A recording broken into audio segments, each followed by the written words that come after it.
Welcome to kavsworldtravels. If you could hit that subscribe button and help support the channel, that'd be very much appreciated. Give the video a like and hit that bell button for notifications. I hope you enjoy the video.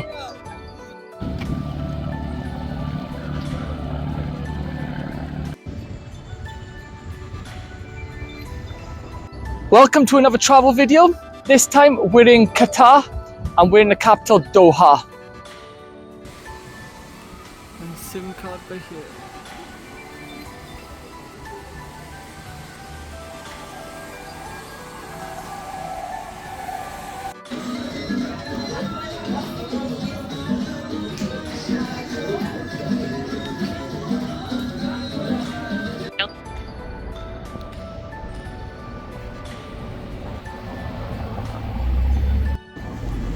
Qatari real money.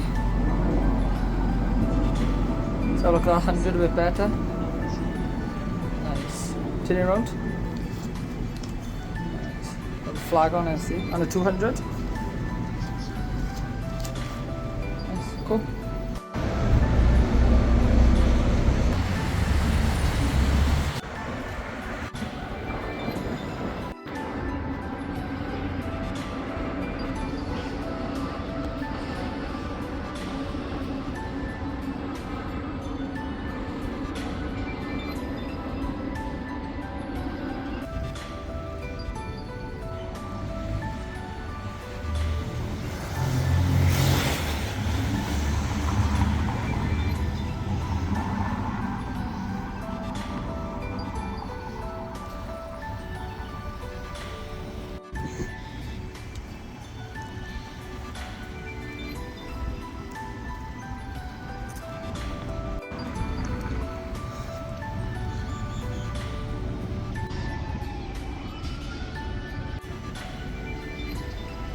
That's loads of them.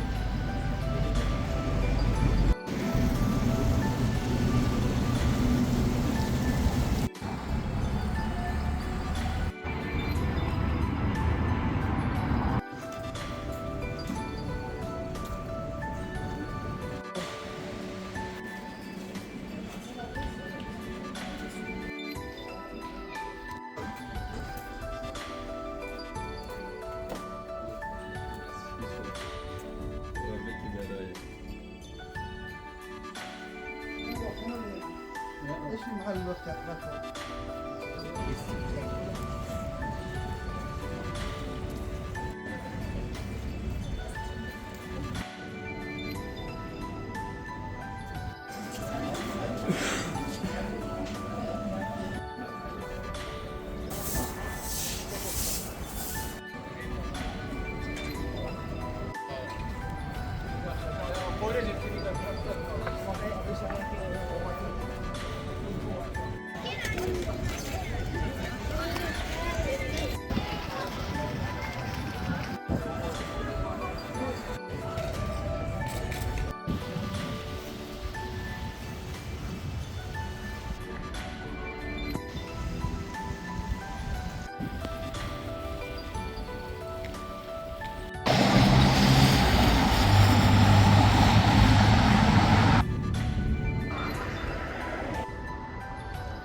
The Pearl Monument in Doha.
An emerald cut from India, 17th century.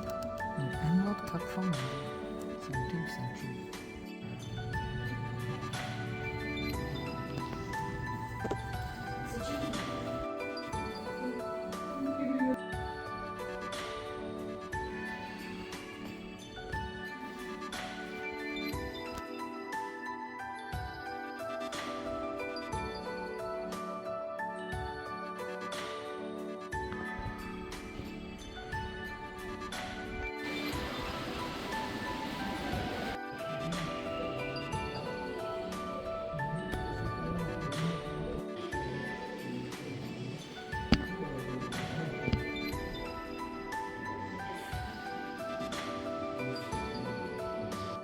So here we have a female ceremonial robe from the 13th to 14th century.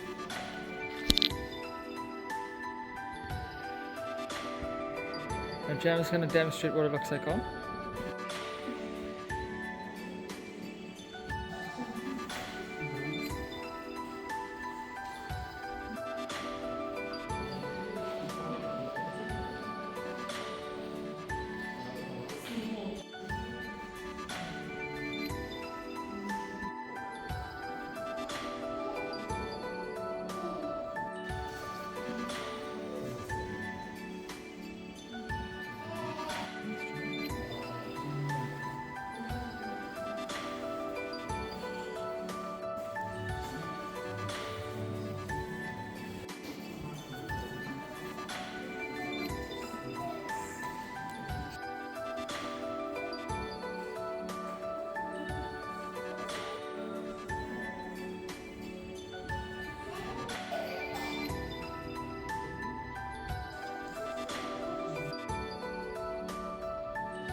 So this is a honey badger.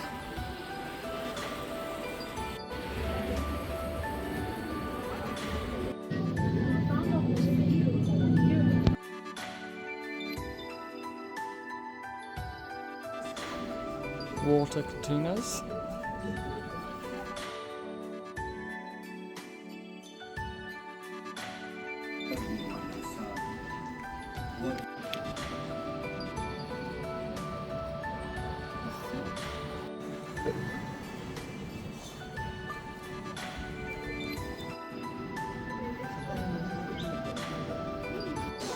So this was a pearl chest which was found in ZUBARA.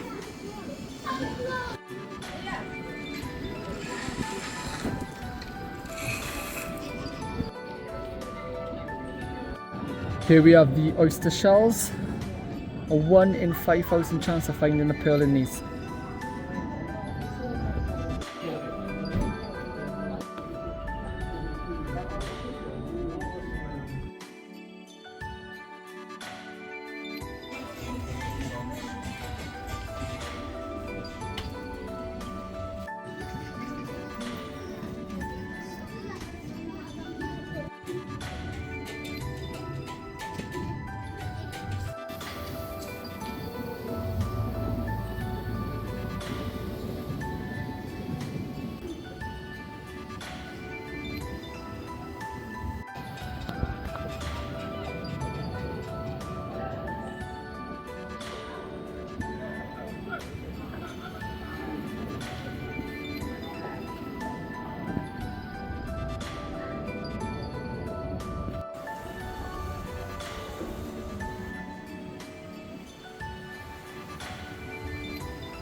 coming ready.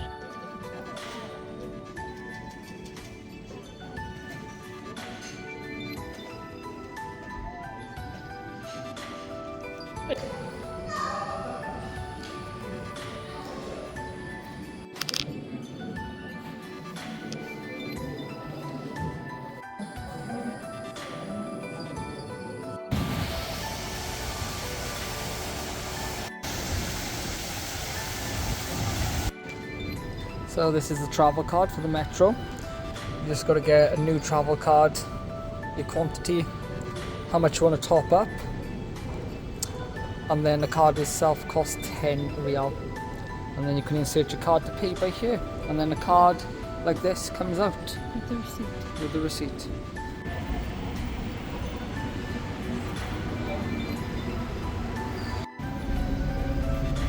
Doors closing. Stand Side clear. gold tree. Reminded not to leave their belongings unattended.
Greek composer Spyridon Summers wrote an anthem.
هو يفوز بهذه الجوائز كمان شافه العالم كله يحاول بقدر الامكان انه يطلع على بلده ويفوز، هذا شيء يعني احنا كلنا نتعلم منه. ناصر وعطيه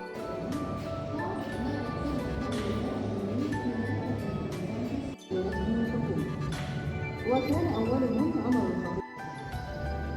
هذيك السنة ابتدت أول فريق الأعمال.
Do I take a photo?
roller coaster there.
heading in.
Something's looking better.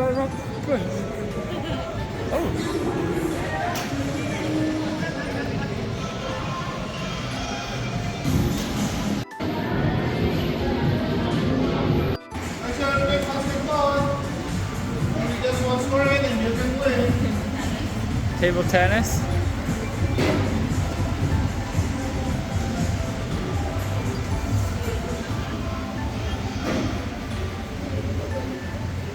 Ping pong. That's cool. Ooh.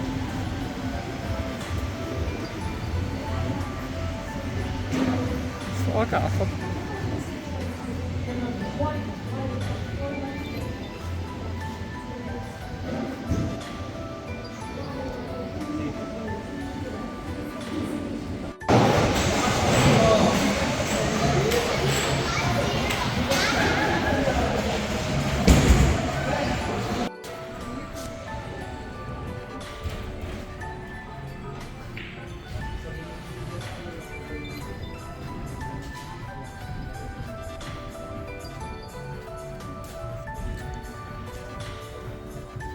Pool room. Big snooker table over there.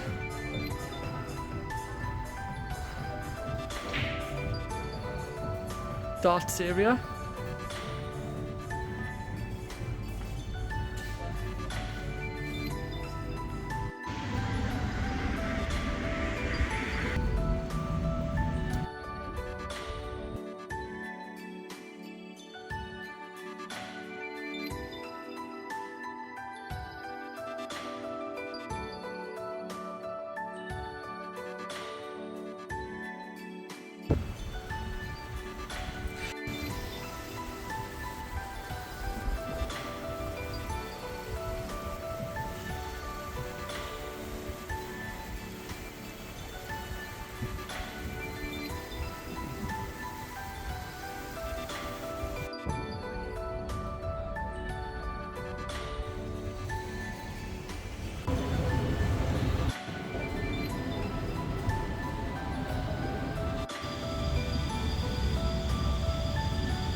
Big thing.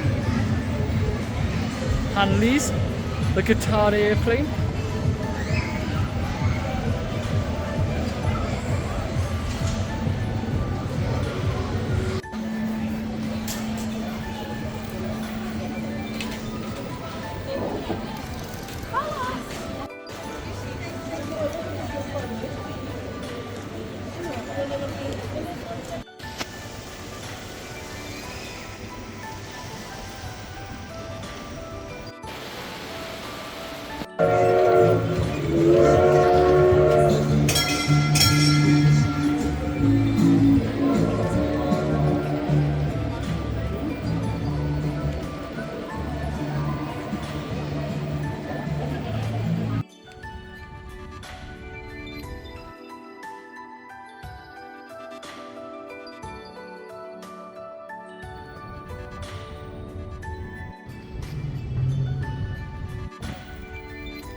So we're here in one of the only inland seas in the desert in the world.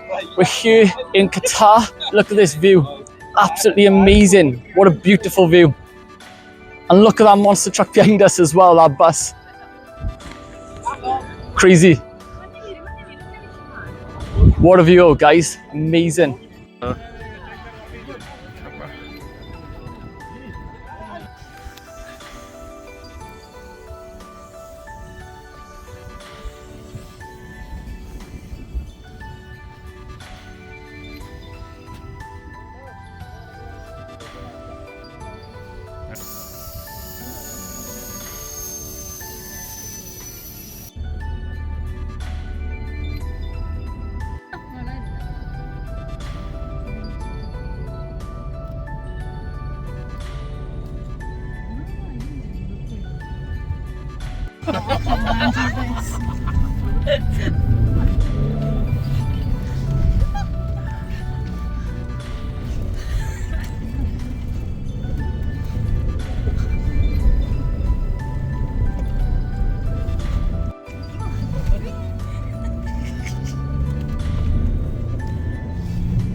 So here we have the inland sea in the desert, one of the only inland seas in the desert in the world.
Ja, sehr sauber.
Karak tea. Look at the tea time.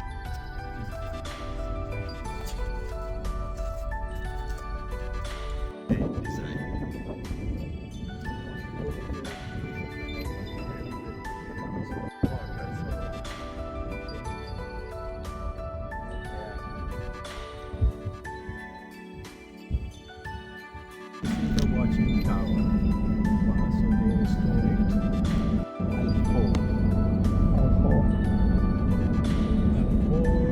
Look, there is a room. It is all friends. So mostly, it's special for enjoying.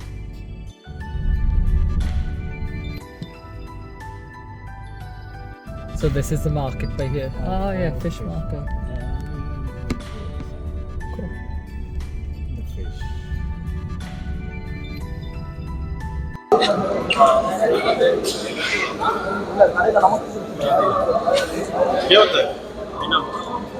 This is Safi.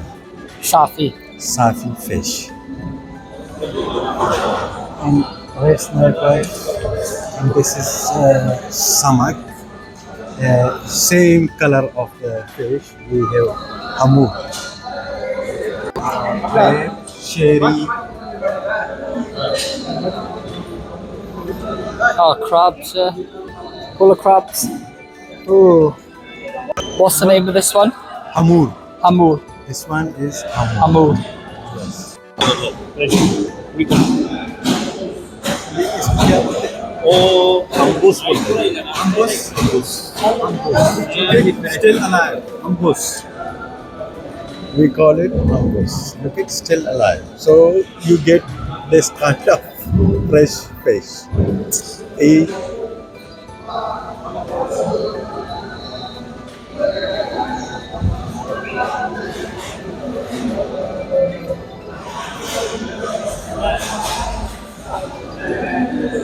Just feel free. You get a fresh fish anywhere. So how long do they until they die now? How? Maybe within how ये कितना time तक जिंदा रह सकते? 10 to 15 minutes. Okay. So as soon as they come out of the water, it's about 10-15 minutes. Yes. Yeah. Around. Okay. What's the red one? Sultani Prime. Sultani Prime. Cherry. Sherry. Jesh. Yes. We call it Jesh. The big hamur. Oh, what's that? Hamoon. Hamur. Hamur. Yeah. Oh, that's a big fish. Hamur. Wow. So that's a female crab, and that's a male. And the female is higher priced. And why is that? Maybe I don't know really. Okay. Because Maybe taste. maybe taste. He said all of this is imported from Pakistan and Iran. Just.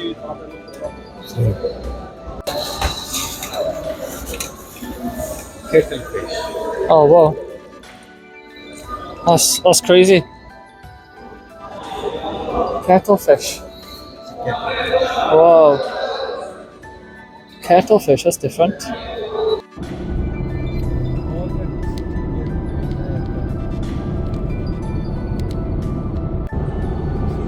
Yeah.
The Al Sakab Fort, Al Ruqyat Fort, Al Fariha Fort, and Olifar Eliasan sculpture. And there is Al Jumail, a bonded village, Al Arish, a bonded village. Yeah. And also all the back.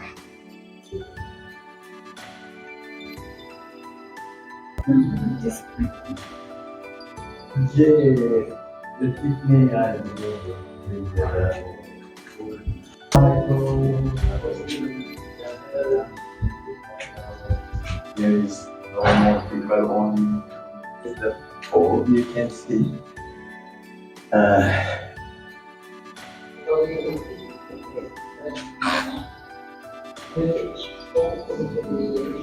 This is the crown.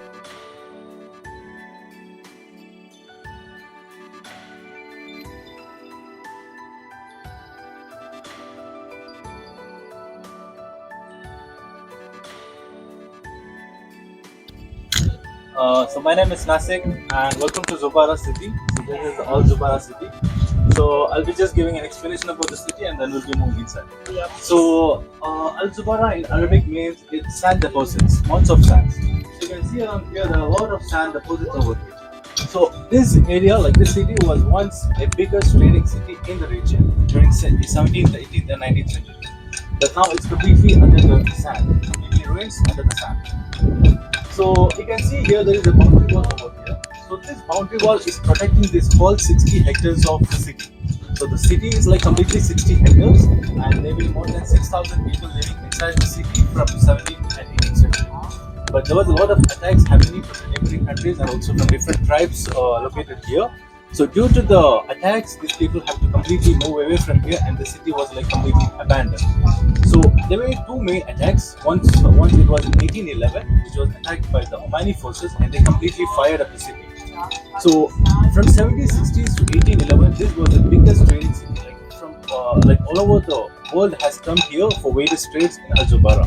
Like from the East, India, China, Japan, and also a lot of European countries, Britain, and also Egypt. There are a lot of countries have been visited Zubara at a point of time for various trades actually. So it was a biggest trading city and it was very important for the region actually.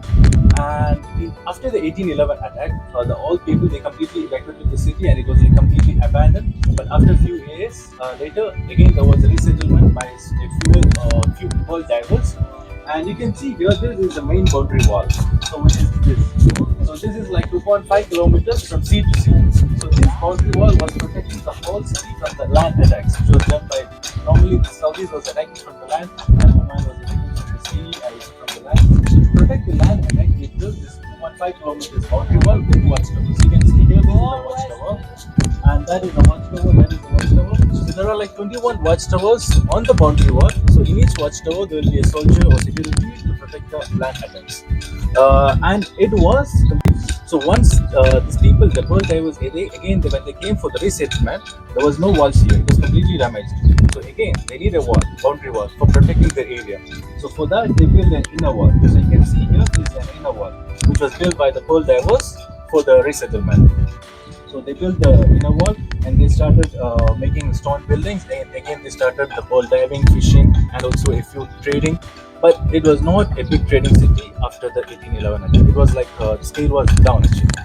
And for the drinking water, they didn't have a drinking water well inside the city, even before the attack. So for that, they had a fort over there. They had a well over there. So this well was a very old well. And when these people formed this town in 1760s, these people took the control of the well from the local tribes and they built a fort across this well to protect the well. And this fort was acting as a defensive point for the Zubara city. So every attack was first coming to the Murad fort and then to the Zubara city.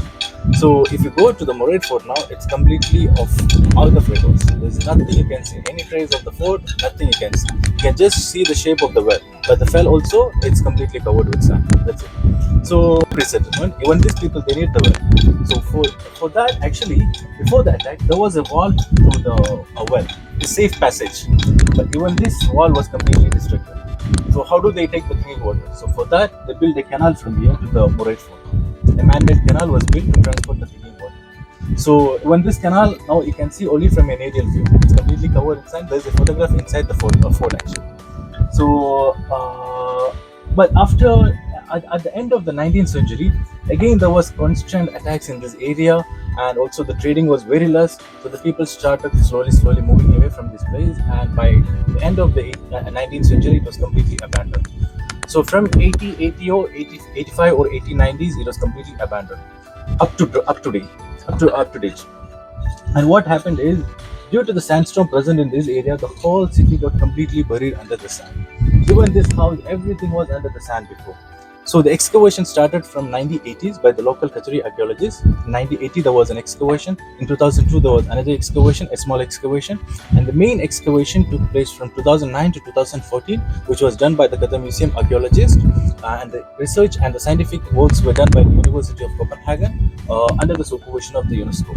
And this city got inscribed in the UNESCO World Heritage List in the year 2013, and currently this is the UNESCO World Heritage Site. And also you can see a fencing for this whole area actually. So this whole fencing is to protect this area actually, because 400 or 500 years back, even this place was occupied with people, with tents and huts, even this place. But they didn't have much stone buildings, so there is no point of excavating here. So that's why currently they are not going for any excavation on the site, but they have kept it as a buffer zone. They have completely protected the area. But now only the excavation which is happening is inside this boundary wall. So you can see here, this is the boundary wall. So inside this, only the excavations are happening. So from 2009 to 2014 excavations, they have received a lot of ceramics, metals, woods. So after studying these metals, woods and ceramics, everything, we came to know which all countries have traded with ZUBARA. So that's how India, China, Japan, a lot of countries, Britain, a lot of European countries, everyone was coming to ZUBARA. And also it was completely tax-free at the time. So that was the main reason everyone was attracted towards ZUBARA. And the shoot which was done during these 5 years, and also a 3D laser scan was done for the whole city. After that, we have got this complete mapping of the city. This whole mapping was done during that time, from 2009 to 2014. And also they have estimated like there are more than 200 or 250 houses inside the city. So it was a very big town. And also you can see here, this boardwalk, it's very new. It is built in 2018 or 2019. And this boardwalk is following the streets of all ZUBARA city. So you can just imagine the urban planning which was done in the 17th and 18th century. And it is following a right angle. The streets were following a right angle. So you can see here, from there it's right angle, from there it's a right angle, from there it's a right angle. So we don't know the exact reason why they had followed a right angle, but it was a right angle street actually. So the urban planning, the organization, the boundary walls, the watchtower, even in the beach side, on the seaside, they had a beach fort. So this was a beach fort to protect the attacks of the seaside. So the whole thing was completely protected, but because of the constant attack from the neighboring countries, from the foreign countries, from the pirates, these people, they couldn't sustain inside the city for more than 120 or 150 years. So that is the history of ZUBARA. So currently you can see here there are some conservation works happening. There is an excavation works happening inside. So only during the winter season they do all these works here, because the summer it's very difficult to work here. It's like 55 degrees Celsius. That's what everything.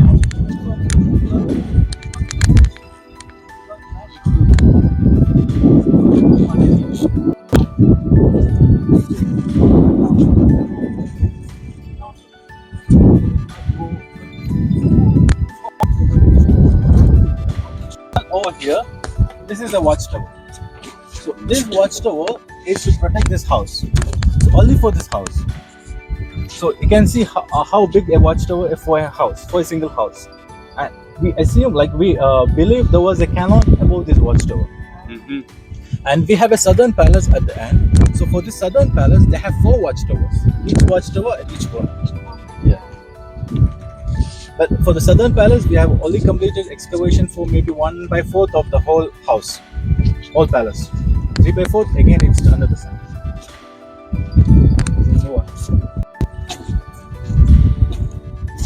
So artifacts here, or yeah, a lot of artifacts. So all the artifacts excavated from here is currently in National Museum. Okay. So if you visit National Museum, Yeah. you can see a lot of things. I was there yesterday. Yeah, so you might. There's a special section called ZUBARA itself. Yes, So I remember it. Yeah, in the ground floor. Okay.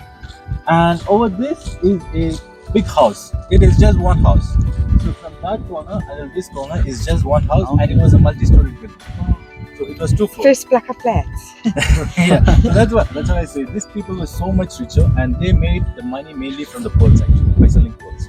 So we believe this house was one of the house of a pearl merchant, because we have received a pearl storage box from this house, and also we have received a lot of ceramics. And in the ground floor itself, they have more than 83 rooms, including the courtyards. So this was a courtyard house. So if you go around the Arabian Peninsula, you can see all the houses at that time were like courtyard houses. So there is 2 main reasons for the courtyard houses during those periods. One is to control the temperature inside. So you can see here, there is a courtyard surrounded by rooms, courtyard surrounded by rooms, courtyard surrounded by rooms. So if you have a courtyard, all these rooms will be roofed, but the courtyard will be open. So if you have an open courtyard, there will be some air circulation, and this air will be passing through the roofs, surrounding rooms. So that was the main purpose of the courtyard houses. And also, if you notice the surrounding rooms, the window sills will be at a lower level to take in this air inside the rooms. So that's why even in the fort, you can see the window sills are at a lower level. That was the main purpose of these courtyard houses. And also, they are like big family, big joint families. So like father and his children, small children will be living in one courtyard, and his married child and his family will be living in another courtyard, and his other married child and family will be living in another courtyard. So that was the main purpose of this big courtyard houses. The courtyards. So there were 10 courtyard for these houses. You can see here 1, 2, 3, 4, 5, 6, 7, 8, 9 and 10. So except this 10 courtyard, everything was roofed. So for the roofing, yeah. So you can import the bamboo sticks from the African countries or from India. So only this roofing material was imported for the construction. All other construction material was locally available. And also this the bamboo sticks, it was a bit expensive, but they had a long lifespan. So they could use it for more than 80-85 years. Because normally at that period, it was mainly because of the attack. They were not completely living permanently in one area. They used to shift their houses. So when they are shifting their houses, they can take this bamboo sticks along. And other construction materials, you can see here, there are 4 different types of stones. One is the beach stone, which was normally available from the coral area. And other is 3 different types of limestones, again, which was locally available from GCC area and also from Dukan area, something like that. So it was also locally available. And for the plastering, if you can notice on the plastering works, you can see the seashells on the plastering. So they break the seashells and they mix it with mud and lime for the plastering purpose. So that was the plastering materials. Even now, we cannot use any form of cement or concrete inside the city because it's a strict UNESCO guideline. In a UNESCO site, we are not permitted to use any sort of new construction materials or new construction methods. So still they are following the Balkan materials and Balkan construction methods, procedures.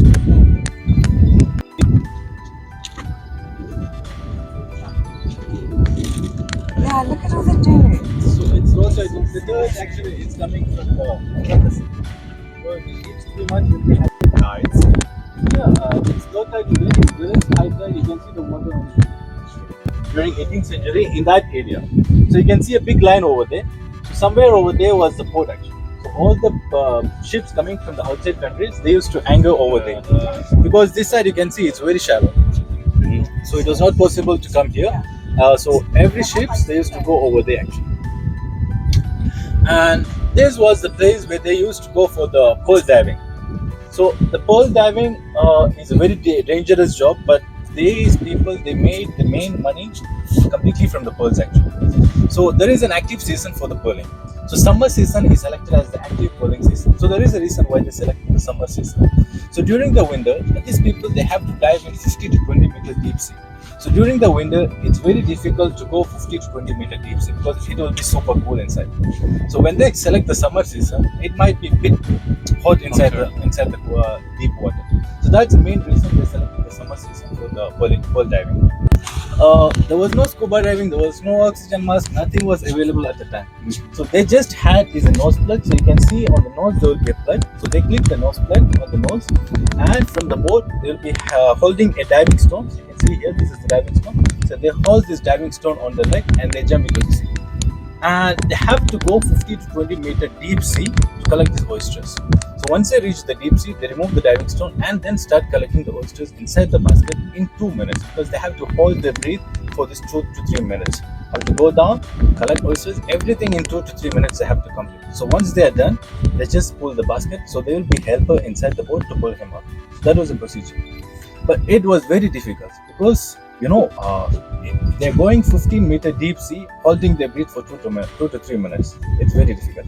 And the second thing is, from the same boat there will be like 3 to 4 divers diving simultaneously. So there are chances of the ropes getting tangled.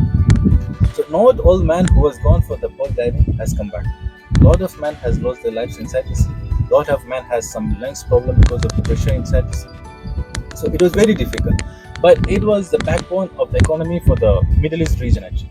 So these people, they were like forced to go for the pearl diving, and also the food habit was like very less. They used to eat very less food actually. So they start after the sunrise. They say prayer. So after the prayer, they will be having a breakfast. Breakfast means 3 or 4 dates with a coffee. That's the breakfast. And for the lunch, they will be having few dates to finish. And for the dinner, they will be having a fish rice meal if they get the fish from the sea. So like 3 to 4 months, they will be completely inside the sea. So if they go in June, they will be coming back in October or November. 3 to 4 months, they will be completely spending inside the sea.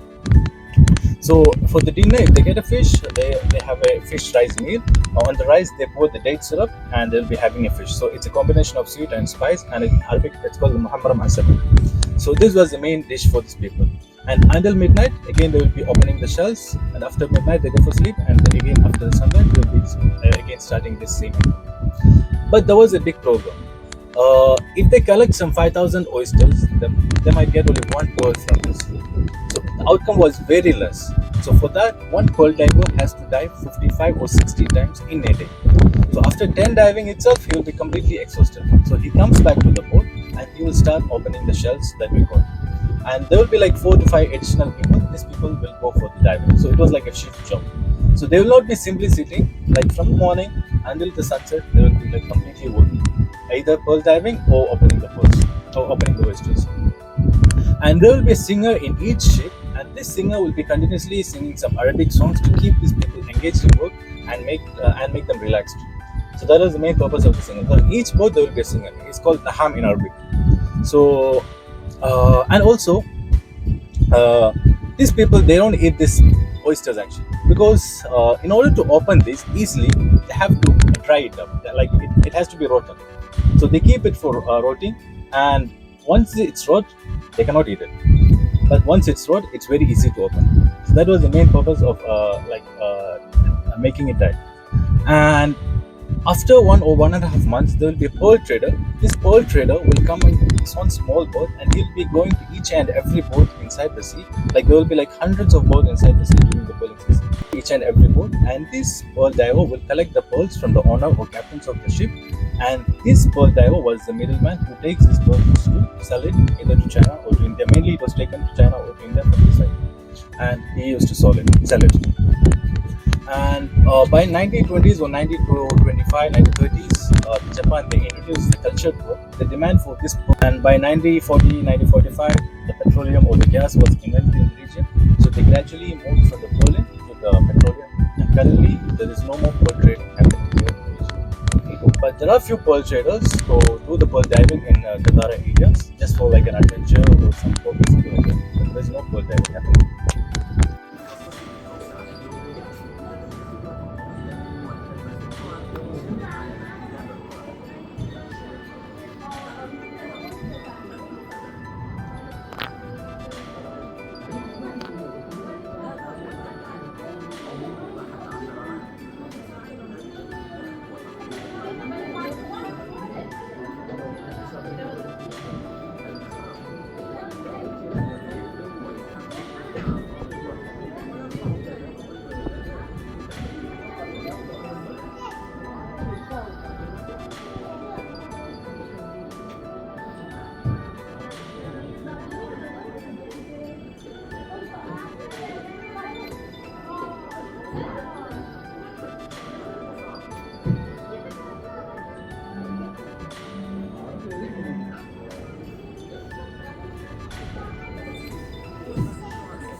first they drop and they, with the help of this, they collect the pearl oyster. And you can see there was, now we have all the facilities for scuba diving and all that. It was only the clip to cover their nose. And how deep would they dive? 14 to 15 meter deep. Okay. Yes. And that's the process of how they collect the oysters and the pearls. 90 seconds Mm. for the young diver. And each diver from the sunrise to sunset, the ratio was 40 to 60 times. They dive and collect the oyster. Thank you so much for watching the latest video. I hope you all enjoyed. Remember to hit that subscribe button and help support the channel. Give the video a like and hit that bell button for notifications. I'll see you on the next one.